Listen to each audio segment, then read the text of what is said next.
In our conversation about stablecoins, I thought a perfect place to start was just how big these stablecoins have gotten. You all recently put out a paper that talks about $11 trillion being settled with stablecoins in 2022. In context, that number is almost the same for Visa. What's going on and why are stablecoins so popular? Yeah, it's huge numbers. I think it's numbers that stun a lot of people. And the growth has been really incredible. It's great to be back on the show. Thanks for having me on. I was last on 3 years ago talking about stablecoins.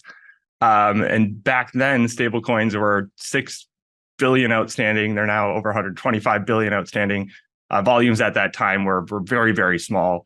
And now, like you said, they're Visa scale in the amount of value that's being settled on blockchains using stablecoins. And that is just on-chain settlement. That does not include exchange trading volumes. This is actual on-chain settlement. And it is, as you mentioned, $11 trillion last year. That is roughly the same as the Visa network and almost 10 times PayPal, for another sense of comparison.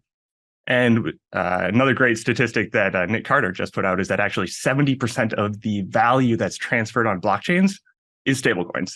So stablecoins it's a killer use case. It's a dominant use case, frankly, for blockchains. And what we're seeing here is that there is an insatiable demand around the world for US dollars. People want to save in dollars. They want to transact in dollars. If you look at commerce around the world, the vast majority of commerce is already done in dollars. But there's also a lot of people that don't have access to dollars, or using dollars is very costly. It's inconvenient. It takes a significant amount of time. And with stablecoins, it's an open network dollar that effectively anyone in the world with an internet connection can hold and transact in a dollar. And that dollar can move around the world close to instantaneously and close to free. And that is a very strong value proposition for lots of people and businesses around the world. So we've talking here about kind of how popular they are by measuring transaction volumes. And obviously these are stunning numbers, I think, for people who haven't been paying attention on a day-to-day basis. But you also in the report talk about 25 million addresses having at least $1 of stablecoin. And so is that a proxy for trying to understand the aggregate number of people who are using stablecoins? Or how do you think about not just transaction volume, but actually how many people or organizations use this stuff?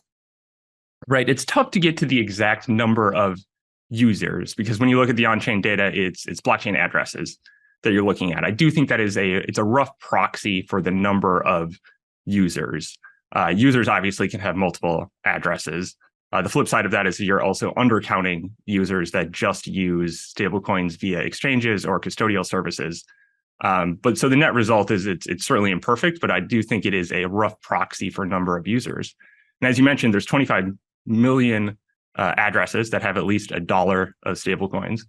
So that I think that's a proxy for usage. And interestingly enough, out of those 25, most of those 20 million addresses have between $1 and $100 of stablecoins. So there's a very large number of small dollar holders and users when you look at how stablecoins are being used. And then another way to look at it is how many of those addresses are actually active, because obviously there could be people abandoned addresses or forgot about them or whatever. But there's a huge number of active addresses, and there's actually 5 million addresses, weekly active addresses, sending stablecoins. And that is